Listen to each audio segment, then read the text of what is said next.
Hello everybody, I'm Jake, and today I wanted to go over a quick little guide and tutorial on Elden Beast, as it gave me a lot of trouble.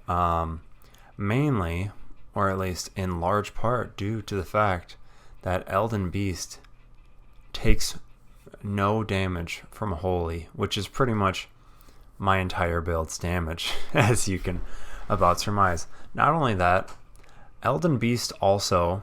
Let's switch to the other cam here. Takes no holy damage and will heal from it instead. Never before in my life have I met a boss with so much health until I started attacking Elden Beast with my winged scythe, and suddenly the boss was immune to everything in the world. Like, everything I threw at the boss, everything I have always relied on in Elden Ring so far, the boss just doesn't care at all. The boss is... back here. The boss is strong versus holy. Yeah, you can say that again. It's heals versus holy. It's immune to all status effects. No bleed, which I use on my winged scythe. No rot, which obviously I love my rot spell. No anything. I literally had to build an entire new weapon all the way to +9 in order to beat the boss. And I had to use the Mimic just because I could not deal with this boss. I didn't have the mental fortitude to not summon for the boss. Though I did summon for pretty much all the bosses, so I'm pretty much just a baby. Even still. So, in terms of the attacks and attack patterns you need to avoid, I'd honestly immediately summon whatever you're summoning. Mimic is good, but I honestly feel like there could be better options out there. I just didn't have the options available to me. So, most of his attacks are fairly predictable, and this is the easy stage of the boss. His quick little lightning attacks are probably his most directly dangerous, as they're very fast and have some large hitboxes. But other than that, all of it pretty much follows a good rhythm. Like, the main thing you have to get used to is how delayed the attacks are. Except for that one, of course. That one's very quick. Once he starts doing this, you can roll through his teleportation. I don't know why his teleportation does damage, but it just does. This is a very good attack to exploit if you're close enough. I wasn't in this particular instance, but it is very good for that, as he'll smash once. My Mimic getting on the damage there with the riposte. He'll smash once, he'll quickly again do another smash, and then his third one he'll take quite a long time. So in that third one you can get a lot of damage off. But for the most part, this isn't a terribly difficult phase. Elden Beast is where where the nightmare starts. I hear that the Elden Beast may get damaged more at that center orange crack, though I have not I have not experienced that. I don't believe that it dealt more damage when I was attacking there, so maybe I was not doing it correctly. Here we are.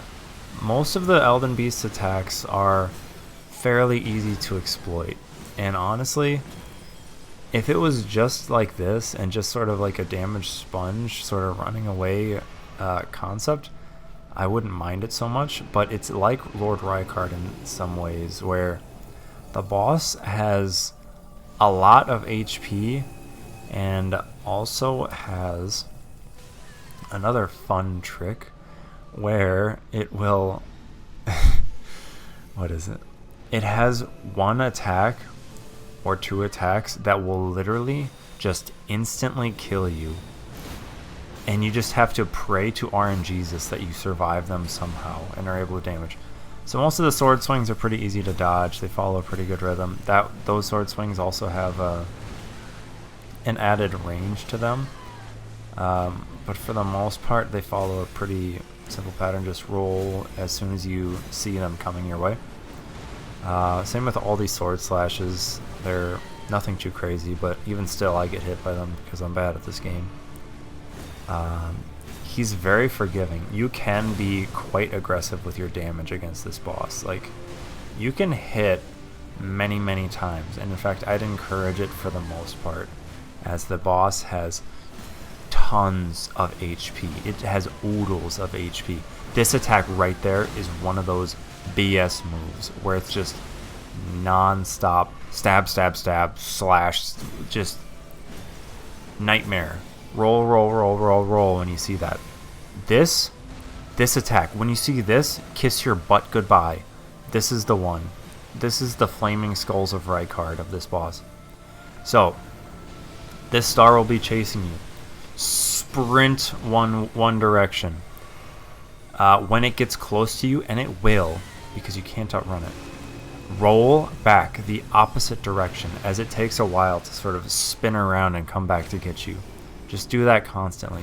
Sprint away and then roll through it. Sprint away and roll through it. You will take some chip damage, and I know if you have the I hear if you have the Beast Hound Step or something like that, in Ash of War, you can completely avoid it, but I think that's pretty much the only way that you can. The first time the boss does this, it's not a big deal. The second time, it's a little scarier because there's 3 rings now instead of 1. So be ready for that. I just barely dodged it. Here's another nightmare attack. This is where, against this attack, just sprint away as fast as humanly possible. And when he starts swinging his sword in combination with it, roll. It's not super hard to dodge, but it's very overwhelming with, something completely chasing you at Mach 4 behind you, and with a giant creature slashing its sword at you at the same time. It's not a very nice combo.